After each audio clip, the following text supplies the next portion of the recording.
사라지는 제비와 참새, 사라지는 투자자들. 참새와 제비가 사라지고 있습니다. 96년 이후로 아래쪽 지방에서 참새가 급격히 사라지고 있다고 합니다. 제비도 마찬가지입니다. 시골집 처마 밑에 짓던 제비집을 못 본 지도 여러 해가 되었습니다. 제가 잠시 생각해보니 참새와 제비가 사라지는 데는 이유가 있었습니다. 논에서 쟁기질을 하면 밖으로 나온 벌레들을 먹기 위하여 새들이 모여듭니다. 논의 농약을 살포하면 나방이나 병충들이 농약 때문에 논에서 날아오르고 그것을 잡아먹기 위하여 제비들이 논 위를 부산히 날아다닙니다. 먹이를 쉽게 잡을 수 있는 드문 기회를 놓치지 않기 위해서입니다. 참새들은 논의 벼가 여물기 전 쌀이 액체 상태로 존재할 때부터 부리로 그 벼를 훑어 먹습니다. 그때는 도열병이나 벼멸구 등 병충해 방제를 위하여 농약을 많이 할 때입니다. 참새가 농약의 무서움을 알 리 없습니다. 논에는 곡식으로 넘쳐나고 참새들이 힘들게 숲으로 먹이를 찾아 갈 필요가 없어 보입니다. 내분비 교란 물질이 많이 포함된 농약에 중독된 제비와 참새는 번식력도 많이 저하되었을 것입니다. 벼가 여물어 갈 때 아무도 없는 벌판에서 새 보는 것만큼 지루한 일도 없습니다. 이제 저희 고향에서는 참새를 걱정하지 않아도 됩니다. 참새가 거의 다 사라져 새를 볼 필요가 없기 때문입니다. 다음은 누구 차례일까요? 농부가 논에 농약을 뿌릴 때 먹음직스런 벌레가 많이 나온다 하더라도 제비가 멀리 피하였더라면 참새와 제비는 농약의 위험성을 깨달았어야 합니다. 집이 없으니 서럽다. 월세 6달이나 밀리니 주인 아저씨가 집 비워달라 말하는데 그 말 속에 편치 않은 감정이 서려 있는 듯해 듣는 내 감정도 몹시 좋질 않았다. 순간 속에서 욱하고 치밀어 오르는 게 있었지만 원인 제공자는 나임이 틀림없어 대꾸할 마음이 달아나 버렸다. 서러운 기분이 들었다. 월세를 살아본 적이 없어 이런 경우 어떻게 해야 할지 잘 모르겠다. 계약기간이 10개월이나 남아있고 보증금도 엄연히 살아있어 지금 나갈 이유는 없다고 생각하는데 이 생각이 얼마만큼 합당한 건지 아닌지 모르겠다. 그러나 옳고 그름을 떠나 마음은 이미 정해놓고 있다. 아쉬운 변명을 늘어놓거나 안되면 최소한의 돈을 조금 준비하거나 나가는 일은 없을 것이다. 계좌는 여전히 종자돈에서 못 벗어나고 있으니 이 돈은 목에 칼이 들어온다 해도 빼내기는 쉽지가 않다. 주식에서 일어서는데 액수는 문제되지 않는다 생각해왔는데 여간 어려운 일이 아니다. 한동안 쉬다가 4월 말에 보험해약 후 30만원이 생겨 다시 주식을 시작했는데 액수는 생각처럼 늘어나주질 않는다. 지지난주 컴퓨터가 완전 맛이 가서 할 수 없이 친구 도움을 받았다. 컴퓨터 한 대 사주면서 50만원을 주기에 현금은 받을 마음이 없었지만 마음이 가상에 받아들였다. 덕분에 밀린 통신비 세금을 냈고 나머진 계좌에 집어넣었다. 지금은 돈이 생겨도 월세는 낼 수가 없다. 어떻게든 버틸 수밖에 없다. 적은 금액에 하도 신경을 써서 그런지 머리 감고 뭐를 빗을 때마다 빠진 머리카락 수가 점점 늘어나고 있다. 다행히 빠지는 머리카락 수만큼 요즘의 시간은 나름대로 의미가 있는 것도 같다. 주식을 이기고 싶다. 이기고 있다면 머리카락이 빠질 리 없을 텐데 오늘 말일날 마지막 남은 보험을 해약하기로 결정했다. 보험 아줌마는 그간의 아쉬움이 큰지 도와주겠다지만 어쩔 수가 없었다. 그간 보험 아줌마가 대봉쳐 준 돈이 40만원이 넘어 내 딴에는 버틸 만큼 버틴 것이다. 이럴 바엔 진작에 해약을 했어야 하는데 결국 게르기였네. 대출한 거랑 이자 제하면 고작 38만원을 찾게 되는데 아줌마 줄 돈도 안 되네. 가진 것 없고 집안도 없어 아무래도 뒷문이 너무 불안해. 암보험, 상해보험, 종합보험 골고루 드러났는데 갑자기 마음이 너무 휑하고 비어있는 듯한 게 묘한 기분이 들었다. 이젠 완전히 배수진까지 친 기분이랄까. 신립의 심정이 이해된다. 요즘 돌아가는 거 종합해보면 생활 자체가 막바지 국면으로 치달으며 둘 중에 하나로 빠르게 접근해 가고 있음을 느낀다. 먼저 주식에서 일어서느냐 아니면 그 전에 수도 없는 노출된 위태로움에 먼저 치명타를 당해 완전히 꺾이든가. 이 둘 중에 하나는 조만간 찾아올 거라는 감이 온다. 무엇들이 다가오는 중일까? 내가 원하는 것들이었으면 좋겠다. 세상에서 배우는 진리. 주식 종목을 선택하는 방법. 국가는 어려워도 국회는 자신들만의 세상 속에서 열심히 국민을 망각하는 최면을 걸면서 살고 있죠. 그래서인지 국민들은 국회를 가장 불신하고 있고 그래서 한국인들은 의회를 가장 부정부패하다고 믿고 있다고 합니다. 누군가에 대한 신용의 문제는 결국 그 사람의 행동과 관계가 있는데요. 이회에 대한 국민의 불신도 결국 그들의 행동과 무관하지 않죠. 하지만 선거철만 다가오면 우리는 다시 그들에 대한 믿음과 불가피한 현실 속에 빠져들죠. 결국 속겠지만 어찌 보면 우리가 현재 주식을 하고 있는 이유가 우리가 선택했던 국회의원 같은 불가피한 선택이 아닐까요? 주식시장에서의 종목 선택에 관해 이야기해보겠는데요. 대부분의 사람들은 종목을 선택할 때 우량주, 테마주, 가치주, 재료주 등으로 구분해서 나름대로 기준을 가지고 선택을 하죠. 물론 이렇게 하는 사람들은 고수이고 대부분은 눈에 띄면 사죠. 그리고 나선 감정 조절을 못했다고 술 한잔 걸치죠. 이런 문제를 해결하기는 쉽지 않은데요. 이럴 때는 잠시 세상을 돌아보는 지혜가 필요합니다. 세상에서 배울 수 있는 진리는 결국 주식시장에서도 그대로 적용될 수 있는데요. 이는 결국 둘 다 사람들이 운영하는 공간이기 때문이죠. 자, 이제 봅시다. 여러분이 어느 회사의 사장이고 신입사원을 뽑는다고 가정을 해봅시다. 여러분은 그 사람의 이력서, 간단한 필기시험, 그리고 면접을 통해 신입사원을 선발하게 될 겁니다. 이는 그 사람의 과거의 경력 또는 교육 정도를 쉽게 파악하고 실제 그러한 능력을 지녔는지를 파악한 후 면접을 통해 현재의 건강 상태와 미래의 가치관 등을 판단하기 위한 것이죠. 결국 사장은 자신의 회사에 좀 더 이로운 사람을 뽑기 위해 그러한 방법을 선택하는 것인데요. 이는 한 개인의 과거와 현재, 그리고 미래의 모습을 보고 그 사람을 선택하는 일반적인 방법이죠. 다시 돌아와서 종목의 선택 측면을 보면요. 사장이 신입사원을 자신의 회사에 이로운 사람을 선택하고자 하듯이 여러분도 어떤 종목을 선택해서 매매를 시작한다면 자신에게 이롭기 위해서 그렇게 하는 거겠죠. 그렇다면 어찌하죠? 여러분은 우선 해당 종목의 이력서를 봐야겠죠. 도대체 이 회사가 언제 생겼고 뭘 가지고 먹고 살았는지를 알아야죠. 그리고 쓸만하다 싶으면 현재 이 회사의 자산, 수익, 부채, 현금 흐름 등을 파악해 볼 필요가 있겠죠. 그래도 좋다면 이 회사가 앞으로 무엇으로 먹고 살 것인지에 대해 알아보면 더욱 좋겠죠. 그러한 기본적인 것들을 인지하고 나서 투자의 기간을 정할 필요가 있겠죠. 종목의 선택은 여러분에게 있어 무엇보다 중요합니다. 전쟁에서 중요한 요소 중에 한 가지는 전략적 요충지를 점유해 개별 전투를 승리로 이끄는 것인데요. 종목의 선택은 이러한 전략적 요충지를 선택하는 것만큼이나 중요하죠. 우리에게 유리한 곳을 먼저 점유하는 것은 결국 승리를 위한 확률을 높이는 셈이죠. 우리가 너무 매매라는 상황에만 매달리다 보면 그 이전에 선행되어야 할 상황을 잊게 되죠. 모든 매매는 성공할 수 없죠.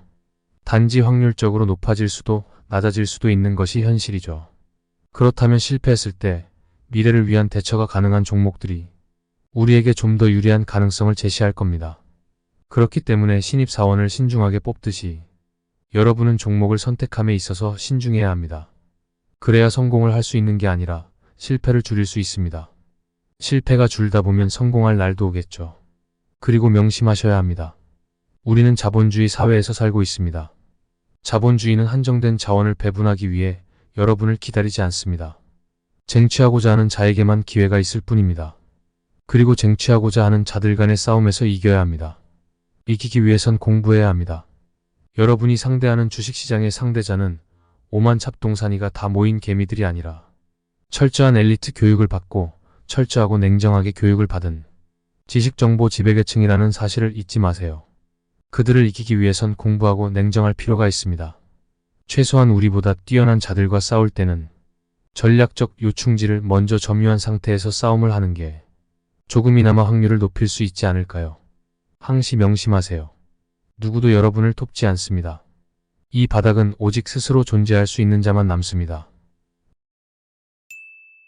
떠나가는 개미의 넋두리. 어제부로 주식에서 손 뗀 놈입니다. 솔직히 주식한 것은 올해 5월 중순부터죠. 그 조그만 놈이 손 떼고 말게 뭐 있냐고 하실 분도 계시겠지만 나름대로 주식 거래 좀 했습니다. 대세 하락기에 주식을 시작해서 많이 힘들었습니다. 대세 상승기 하락기 이거 알게 된 지도 얼마 안 됐습니다. 주식이란 건 확실히 공부를 해야겠더라고요. 남들 배부르게 하지 않으려면 말이죠. 남들은 총 들고 전쟁터 나가는데 나만 곡괭이 삽 들고 나가면 안 되잖아요. 저는 아버지와 함께 주식을 했습니다. 아버지가 총 자산의 50% 주식을 사셨죠. 그 다음 달에 급락을 맞고 어느 날 크게 한번 올랐었죠. 그때는 작전 세력이 뭔지 몰랐습니다. 차트 보는 것만 알았어도 주가가 두세 배 오른 것을 사지 않았을 텐데 말이죠. 이게 왜 오를까? 얼마까지 갈까? 좀만 더 하다가 증권 TV를 보고 있는데 밑에 뉴스로 대기업가 제휴한다고 뜨더라고요. 이 상황에서 초보 개미들은 오해하겠죠. 저 역시 그랬습니다. 그 뒤 한마디로 좆됐죠. 그날 급락을 맞았는데도 이거 왜 긁지 이 생각만 하고 그 뒤 계속 홀딩했습니다. 2200원에 매수했는데 2700원 갔다가 1300원까지 갔었죠. 유상증자 변경 공시에 졸라 휘둘렸습니다. 주식을 갖고 놀드만요. 그래도 어제 조금 올리길래 팔았는데 오히려 종가는 2% 정도 더 하락했더군요. 그걸 보면서 꼭지에서 잡으신 초보 개미분들 생각이 나대요. 거의 20%대 손실을 보셨을 텐데 그 뒤 세 종목을 매수했는데 모두 다 매도 타이밍을 놓쳐서 오히려 손실만 봤습니다. 수익 꽤 날 수 있었는데 항상 개미들이 하는 생각이죠. 아 그때 샀어야 하는데 팔았어야 하는데. 큰 마음을 먹고 어제 다 주식 정리했습니다. 작년 아버지가 주식으로 재미 보신 거 다 날렸네요. 허탈합니다. 내가 컴퓨터에 앉아서 마음 고생한 거 시간 뺏긴 거 보상도 못 받고. 억울하지만 그 누가 알아주겠습니까? 주식시장은 완전 경쟁시장이라는 거. 사정 봐주지 않는다는 거 큰 돈 들여서 배웠습니다. 제가 몇 달 주식하면서 나름대로 경험한 건데 모니터 앞에 앉아있다 보니 불안하고 쉽게 신경질 나고 친구들과도 멀어지는 것 같고 그렇더라고요. 인간관계에 문제가 생기는 것 같더군요. 저만 그런가요? 제가 2달 동안 경험한 거 적어봤는데 뒤죽박죽이네요. 한번 생각 잘 해보셨으면 해요. 요즘 제가 실감하고 있는 주식 격언이 때를 사라는 말이에요. 한번 생각들 해보셨으면 합니다. 리스크 관리 잘 하시고요. 수익 많이들 내십시오. 자고로 이런 말이 있습니다. 아무리 열심히 하는 애는 머리 좋은 애를 죽어도 따라잡을 수가 없고 머리가 좋은 애는 운 좋은 애를 절대로 따라잡을 수 없습니다. 그렇다면 여기서 운이 뭔가요? 많은 사람들이 운이라고 하면 감나무에서 감 떨어지는 것이나 로또를 생각하는 아주 개같은 소리를 한다는 것입니다. 그것은 유행이다고 유행을 바래선 안 됩니다. 운이 좋다라는 말은 나는 살면서 효율적으로 바꾸어 설명하고 싶습니다. 뭐든지 일을 효율적으로 탁탁 하는 사람이 있는 반면에 밤새면서 열심히 하지만 결과는 별로 안 좋은 사람들이 있습니다. 바로 이 차이는 엄청나다는 것입니다. 아무리 좋은 내용을 듣고 열심히 공부해야지 하면서 고시원 들어가서 등어리 땀나게 해도 결과가 안 좋으면 점점 자신에 대한 자신감이 소실되고 나중엔 나는 안 돼 하면서 대가리 잡고 쇠주 마시고 인생은 고난의 연속이야. 아 힘들다 이런 개소리를 한다는 거지요. 그렇다면 효율적으로 어떻게 해야 하나요? 이것은 공부, 재력, 명예, 권력 다 비슷한 얘기라고 난 믿고 있고 지금도 따르고 있습니다. 효율적으로 하기 위해선 좋은 스승이 있어야 합니다. 본인들은 본인들의 주변을 잘 살펴보세요. 본인들에게 진정한 뛰어난 스승이 있는지를 알아야 합니다. 그 밥에 그나물이 되는 수가 생깁니다. 아무리 대가리가 비어있고 능력이 없어도 좋은 스승 밑에 가면 좋은 제자가 될 확률이 남들보다 훨씬 좋은 결과를 낳을 수가 있습니다. 그만큼 스승은 사람의 인생을 바꿀 수 있는 강력한 파워가 있습니다. 나는 살면서 부모님, 가족을 빼고 일이나 재테크 등등에서 스승이 4분 있었습니다. 3분은 나의 일족에 관련된 스승분들이시고 1분은 재테크의 스승이셨습니다. 만약에 그 3분의 스승이 안 계셨다면 나는 지금의 내 자리는 없었을 것입니다. 그분들은 나에게 최선을 다해서 끌어주셨고 나는 그것에 부응하기 위해서 참 열심히, 소위 말해서 정말 열심히 살았습니다. 재테크의 스승도 마찬가지입니다. 그분의 기대에 부응코자 많이 열심히 노력했습니다. 즉 그 4분의 스승이 없었다면 나는 아마 그 밥에 그나물이 되었을 가능성이 많다는 것입니다. 스승을 찾아 나서세요. 스승도 레벨이 있습니다. 바둑과 같은 거지요. 아무리 18급이 책을 달달 외워도 한 큐의 1단이 될 수 없다는 것입니다. 17급, 16급, 1급 1단이 되듯이 18급의 스승은 동네 아저씨가 될 수 있지만 1단의 스승은 이창호 정도 돼야 하지 않겠습니까? 바둑을 나는 인생과 많이 비교합니다. 대부분의 가장 많은 바둑 둔다고 하는 사람들의 층은 6, 7급입니다. 이것은 무엇을 말하나요? 대부분 바둑 둔다고 시나리 까먹는 사람들이 대부분 6, 7급이란 얘기지요. 그 얘기는 거기까지는 쉽게 올라간다는 말이고요. 스승이 없어도 바둑 열심히 두면 거기까지는 올라갑니다. 하지만 3급, 2급, 1급, 1단 이상 올라가려면 좋은 스승이 있어야 합니다. 레벨업을 시킬 때마다 그때마다 주요한 스승이 계셔야 합니다. 그럼 스승을 어떻게 찾나요? 참 세상은 살만한 게 스승이 찾아옵니다. 좋은 스승을 찾으려는 사람들도 빠글빠글 하지만 뛰어난 스승이 좋은 제자를 찾으려고 참 많이 노력들 하십니다. 그만큼 궁합이 맞기가 엄청 힘들다는 얘기지요. 나의 경험으로 보면 나에게 2명은 내가 찾아 모셨고 2분은 나를 부르셨습니다. 좋은 스승을 만나고 좋은 스승이 너에게 손짓을 하기 위해선 본인이 어떻게 행동해야 하는가가 제일 중요합니다. 물론 기본 실력이 있어야 하고 머리도 좋아야 하지만 어느 정도면 됩니다. 본인이 이것만 확실히 가지고 있으면 그렇게 뽑힐 가능성이 많다는 겁니다. 그것은 무엇일까요? 도대체 그것이 무엇일까요? 20대라면 곰곰이 생각해보세요. 머리에서 쥐나도록 생각하셔야 합니다. 그것은 바로 신의입니다. 신의를 지키는 사람, 신의를 하늘처럼 떠받들고 사는 사람, 스승이 알아서 끌어줍니다. 건강, 재력, 명예 혹은 권력까지도 노력하면 회복이 가능합니다. 하지만 신의는 무너지면 답이 없습니다. 그러므로 항상 신의를 하늘처럼 떠받들고 살아야 합니다.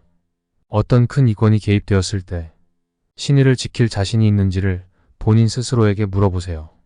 여기서 신이란 초폭들의 의리랑 질이 다릅니다. 차이를 알아야 합니다. 초폭들의 신의는 행님 죽을 때까지 모시겠습니다. 이거지만 사회에서 신이란 존경과 믿음입니다. 그리고 살다 보면 그것이 심판받을 때가 생긴다는 것입니다. 직장 상사에게서나 스승에게서 그것을 너에게 심판을 받을 일이 희한하게 생깁니다.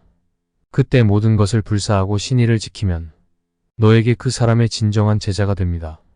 제자를 찾아 떠나는 스승들, 그들은 대부분 신의를 가장 많이 봅니다.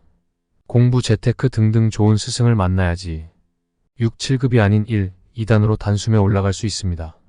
나에게 건물 10개라고 했을 때 어떤 이는 소설 같다고 한 사람도 있었지만 그것은 사실입니다. 그리고 재테크의 스승은 나랑 비교가 안 될 정도의 부를 가진 사람입니다. 그 사람은 나에게 많은 것을 가르쳐 주었고 생각하는 스케일, 방향, 파워는 내가 살면서 접해보질 못한 분이셨습니다. 그 스승을 못 만났다면 아마 나는 그 밥에 그 나물로 살고 있는 쥐방울만한 아파트 가격에 연연하면서 살았지 않았을까 생각합니다. 본인들의 20대의 삶에서 가장 중요한 것 중에 하나가 성실근면이라고 생각하지만 신의가 그것보다 더 중요하고 그 상태에서 겸허하게 시간을 두면서 자기 일을 하다 보면 스승이 나타납니다. 그래서 세상은 살만한 가치가 있다고 하는 것입니다. 갑자기 로또가 되어서 살만한 가치가 있는 게 아니라 세상 살만한 가치가 있다는 좋은 스승을 만났을 때 나오는 말일 것입니다. 그러기 위해선 본인이 일단 허접대기가 아니어야 합니다. 그 판단 기준이 바로 신이라는 것이지요. 20대의 주식판에서 힘들어하고 우왕좌왕하고 인생의 목표를 못 잡고 있는 젊은이들, 누운 풀처럼 자신을 낮추지만 태산 같은 자부심으로 하루하루를 살길 바랍니다. 그러다 보면 스승을 만나게 되고 그땐 본인들의 삶의 질이나 레벨이 완벽하게 변하는 것을 볼 수 있을 겁니다. 레벨이 올라갔다고 스승을 무시하거나 그래선 절대로 안 됩니다. 청출어람이니 제자가 스승보다 나아야 한다는 말이랑 잘 되었을 때 스승을 배신하거나 실망을 줘서도 안 됩니다. 신의는 살면서 가장 중요한 것 중에 하나입니다. 요즘 애들은 특히 20대에 과외만 열심히 하고 주입식으로 부모들로부터 공부해라 이 얘기만 들어서 그런지 이권이 조금 개입되면 뒤진다고 개소리를 하는 것을 많이 봅니다. 명심하세요. 본인 스스로가 먼저 바뀌어야 합니다. 그러기 위해서 자신을 돌아보고 하루하루를 중요하게 살아야 합니다. 본인들의 하루는 70세 노인들의 1년과도 맞먹는 파워가 있음을 알고 젊은 하루를 뉘우침 없이 살기를 바랍니다. 적게 버는 것에 만족하는 것이 주식 투자의 첫걸음입니다. 돈이 조금씩 불어날 때는 사람이 여유가 있고 사물을 판단하는 마음이 객관적이 됩니다. 한 번에 왕창 빨리 벌면 여유 있고 느긋하던 사람도 조급해지고 자신감을 넘어서 방만한 운영을 하는 것이 동서고금 만고의 진리입니다. 오늘도 만원, 내일도 만원 이렇게 벌면 어느 세월에 돈 되나 하면서 퇴근의 발걸음은 무겁고 터덕터덕 깡소주 한잔하며 내일은 조금 불겠지 그러면 말 것을 오늘도 대박, 내일도 대박. 그러면 더 이상 낙이 없는 무미건조한 삶이 되어버립니다. 자연히 방만해지고 돈의 애착심이 줄어듭니다. 그리고 당연히 술을 찾고 여자를 찾고 한 세상 뭐 별건가 이 참외에 왕창 벌어서 재벌이 되어보자. 그런 마음이 자기도 모르게 되어버립니다. 차라리 많이 벌었을 때는 저는 친구에게도 그 돈 빼서 실컷 먹고 쓰고 원 없이 써보고 돈이 또 필요하면 나중에 조금씩 벌다가 한번 또 대차게 벌고 그러라고 예전부터 하던 소리입니다. 주식하면서 그러는 사람 의외로 별로 없습니다. 강의 받으러 나가면 그건 바다라고 그러지 강의라고 하질 않습니다. 주식시장도 글로벌 시장이 되면 동네 우리나라만의 시장이 아니듯 바다라는 넓은 시야를 가지고 봐야 된다고 저는 생각합니다. 개인은 자기 그릇만큼만 배우면 이 시장에서 먹고 삽니다. 금요일날 한 분이 그러시대요. 그 전날 삼성전자를 사고 싶었는데 그럴 것 같더라. 주식하면서 수백 번도 더 듣던 얘기지요. 한편 이해가 안 가는 건 그러면서도 그거 사서 3% 벌면 그게 과연 크게 버는 건가요? 그 돈으로 그 전날 다른 주식을 사도 같은 몇 % 벌었는데 왜 유독 삼성전자 가면 그럴까요? 모두 삼성전자를 사고 싶지만 이제는 자신있게 살 수 있는 사람이 전 국민 중 몇 명이 안 남아서 말은 오르면 배 아프지만 살 수도 없는 거 오르면 뭐합니까? 그냥 오르면 글로벌 경제라서 그렇구나 하면서 담배 한 대 태우고 말아버리면 될 것을 여기 주식한 분 중에 과거에 우량 주식 안 사본 분 몇 사람 있습니까? 모두 지금 우량 주식은 개인이 가지고 있던 주식이 외국인에게 그대로 넘어가서 있을 뿐입니다. 그러면 그 외국인들도 돈 버는 게 몇 년 고생해서 벌었으므로 우리는 배 아파하지 말아야 참된 주식맨이라고 저는 생각합니다. 우리도 그런 과정을 중시하는 결과만 보면 안 되는 것은 반드시 배워야 선진국 사람들처럼 우리나라도 됩니다. 우리가 간과하는 것 중에 하나가 외국인은 무대포 자본력으로 승부 걸면 모두 돈 벌구나 그렇게도 한편 볼 수 있지만 해박한 주가를 보는 해석력과 장세 판단에서 상당한 과학적 수치를 가지고 있다고 칭찬해 줄 수도 있습니다. 제가 한때 외국인 기술자와 건설 현장에서 5년 정도 얼굴 맞대고 갖가지의 그 분의 노하우를 보면서 응용하고 실전에 적용해보고 하면서 지낸 적이 있습니다. 그 사람들은 합리적이고 객관성 있는 데이터 또는 실전 노하우가 상당하다는 걸 우리가 알게 됩니다. 한 예로 우리나라는 파이프 묶고 대충 앞뒤 맞고 수압 테스트해서 게이지 바늘 안 떨어지면 파이프 매설하면 오케이 그럽니다. 그들은 그거 하나에도 압력과 온도에 따른 보정 계수를 계산식에 넣어서 차트 위에 다시 그리고 그 후로도 수십 번의 검증 과정을 거치도록 몇 단계 절차를 만들어 시행합니다. 그런 사람들이 기술자라 그럽니다. 기능 한 가지 모르는 게 없을 정도로 20년을 현장에서 이론과 기술을 접목시키며 해오던 일들이라 주식에서도 글로벌 기술자급은 그런 중요한 모든 주가의 해석 과정을 체계화시키고 합리적으로 만들고 있다고 저는 생각합니다. 단지 돈으로만 주가가 형성이 되는 게 아닌 합당한 주가가 되어야 하는 이유를 만들면서 외국인은 주가를 상승시키므로 우리도 큰돈 운영은 그런 외국인의 합리적 방법을 따르지 않고는 어려워지는 것이라 봅니다. 작은 돈 운영은 그냥 잘 가는 거 찍으면 됩니다. 저는 그거 한 개로 아직 시장에서 버팁니다. 주식 투자에 초연해지기 위해선 주식으로 깡통을 약 3번 정도 차고 다시 또 직장일을 3번 정도 하고 다시 노가다 뛰어서 돈이 정말 소중하다는 걸 느끼면 주식 투자를 아주 초연하게 할 수 있습니다. 그러나 그런 후 주식에 눈을 뜨면 저처럼 초라한 인생이 됩니다. 약간의 자금이라도 남아 있었더라면 하는 지금의 제 심정입니다. 현재 버틸 수 있는 가용 금액이 있으면 저같이 늦게 후회하지 않고도 얼마든지 성공합니다. 저와 같이 마지막을 한두어 번씩 갔다 왔다 한 사람들은 서울역에서 자면 어떻고 남의 집에 얹혀 살면 어떻고 별다른 기대도 느낌도 없습니다. 하루 어떻게 벌면 성공하나 하는 아주 단순한 사람이 됩니다. 현재 주식으로 손실 중이고 앞으로 저처럼 그렇게 될 사람들에게 그래도 덜 생기게 제가 해줄 수 있는 방법은 저의 생각을 전해주는 것으로 판단이 되어서 이 사연을 보냅니다. 사심 없는 마음으로 봐주시고 고개가 끄덕이는 마음이 생기면 저는 그걸로 아주 기분이 좋아질 것입니다. 지수가 폭락을 해도 저 같은 사람은 별로 느낌이 없어져요. 그냥 또 시작하구나 언젠간 가겠지 그럽니다. 그러나 직장에서 가급적 단타를 치면서 주식을 하시려면 위의 과정을 거친 분들은 느긋하게 주식과 일을 병행하며 할 수 있고 그렇지 않으면 단타로 직장 생활을 하며 같이 한다는 건 낙타가 바늘을 뚫고 들어가기보다 더 어렵습니다.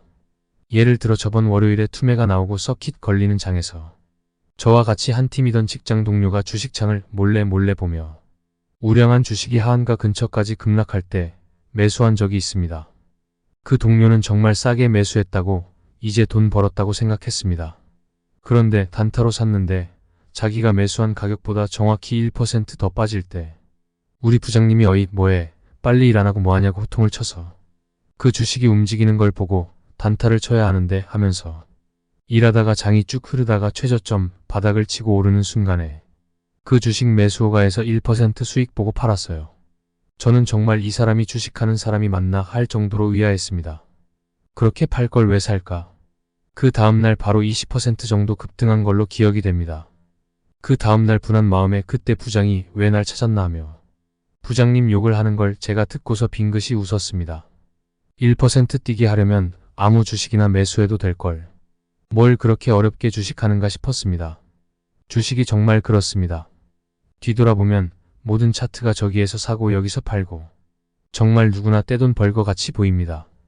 그렇게 차트대로 정말 잘해도 1년 평균 내보면 20% 수익이면 고수급에 속합니다. 실패를 다시 안 하려면 미수는 절대 안 해야 하고 힘들게 바닥에서 10% 전후에서 사고도 그 양반같이 1% 뛰기 주식하면 절대 안 됩니다. 그렇게 할 거면 우량주, 투기주 필요 없이 한 달에 돈 가지고 있다가 잘 가는 주식 묻어서 한 종목 사는 게 훨씬 수익 좋습니다. 그런데 우리가 왜 우량주를 얘기하고 가치주 얘기하는지를 우리는 모두 알고 있습니다. 오랜 시간이 지나서 모두 같이 돈 벌 수 있는 회사가 좋아지고 경제가 커지는 파이를 나눠 갖자는 취지에서 우량주를 찾는 것이지. 주식에서 돈 버는 거와 우량주 하는 거와는 전혀 다른 얘기인 것은 분명히 알고 우리는 주식을 시작해야 됩니다. 일전에 이런 분이 있었어요. 우량주에 약 3억 정도 매수한 분이 있었는데 하락장에 걸려서 반 정도 손실이 나다가 70% 선까지 오면 손절을 한다고 정말 지루하게 기다렸는데 더는 못 참겠다고 하면서 팔고는 그 돈으로 다른 주식을 싸다고 하시면서 그 주식을 샀는데 거기서 또 반토막도 더 났습니다. 그 후에는 낚시로 소일하며 저는 그 후로 그분을 못 보았습니다. 얼마나 원통했겠습니까? 성격도 아주 좋은 분이었고 주식 투자를 쉽게 결정하는 분도 아니었습니다. 아파트 시세를 보면 주식이 가는 원리가 같습니다. 강남 재개발 아파트들이 80년대만 해도 몇 천만 원 안 했는데 그때 사서 중간중간 돈을 부르며 오르다 보니 몇억이 되고 몇십억이 된 것이지. 몇 년 만에 그 시세가 난 것은 절대 아니고 중간에 막차 안 타고 짧게 폭부인들처럼 들락날락하며 돈 번 사람도 부지기수입니다. 그 돈이 다 누구 돈입니까? 결국은 개인이 중간중간 들어갔다 나갔다 하며 올려준 돈입니다. 그런 돈을 눈먼 돈이라고 하지 않습니까? 주식시장에 이제 역전의 용사들인 강호고수들이 즐비한데 눈먼 돈이 쉽게는 안 옵니다. 시간이 필요합니다. 그런 분들이 사우나 가고 골프 치다가 돈 모이는 시점이 되면 언젠가 또 오게 되면 장이 또 크게 갑니다. 그럴 때를 기억해야 합니다. 모두가 주식을 팔고 나서 그 주식을 다시 살려고 보면 자기가 손절한 단가에서 다시 사게 그렇게 움직이는 시장이기에 설령 반토막 나도 손절 안 하고 그 주식이 70% 선에 오면 팔 때까지 기다려야 됩니다. 그리고 다른 주식 사서 위분처럼 다시 손실이 가중될 수도 있기에 쉬고 자기 주식을 다시 사면 지수가 다시 오르면 자기의 돈은 본전이 됩니다. 그렇게 안 하고 단타로 폭구하기엔 너무나 어렵습니다. 방법은 이제 단 외길로 접어들었기에 과감히 욕심을 접고 주식에 초연하면 언젠가 본전이 온다고 저는 자신있게 권할 수 있습니다. 만일 위분처럼 3억이 1억이 되었다 해도 아직 엄청난 자금이 있다는 것이지요. 그런 분이 아니고 1000만 원이 한 100만 원 남았다 하시면 그냥 주식 접으시고 투기주로 한 달에 약 2번 매매 정도로 바닥치고 오르는 주식 따라서 사는 게 더 좋은 방법이라고 저는 생각합니다. 제가 몇십만 원 가진 돈으로 후자의 방법으로 합니다. 훨씬 속은 편합니다. 지수가 가든 장이 가든 아무 생각이 없습니다. 그냥 본전보다 오르면 성공하는 매매이기에. 그렇지만 저라고 이런 방법이 좋아서 하는 건 절대 아니고 자본이 없어서 우량주 사고 싶어도 못 삽니다. 우량주 조정해봐야 우량주가 반토막 나는 주식이면 그때만큼 지수는 안 빠지는데 주가는 그만큼 떨어지면 초등생이 생각해도 투매로 밖에 해석할 수 없습니다. 그냥 돈 벌 수 있게 시장이 나에게 기회를 주구나 하며 살 수 있는 정말 기회입니다. 내 돈이 생활비로만 안 가도 저도 우량주 사고 싶을 정도로 지금 정도면 그냥 줍는 주식입니다. 주식은 거짓말을 하지 않고 정직하나 사람의 마음이 갈대처럼 움직인다는 그것이 저도 여러분처럼 흔들리는 마음입니다. 무조건 반등 시 나는 매도한다는 각오로 물린 분은 기다리면 필승합니다. 주식으로 손실 입은 분들의 특징과 손실 방어법. 주식은 오래 했으나 매수 매도의 컨트롤이 안 됩니다. 바닥에서 안 들어가고 빨간불에 들어갑니다.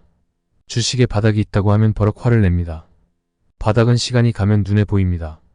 주가가 바닥치고 반등하면 어제가 바닥이었구나 라고 보이는 대로 받아들이면 됩니다. 이보다 쉬운 바닥 확인법이 있을까요? 바닥치고 상승한 주식은 곧바로 조정이 오는 법입니다.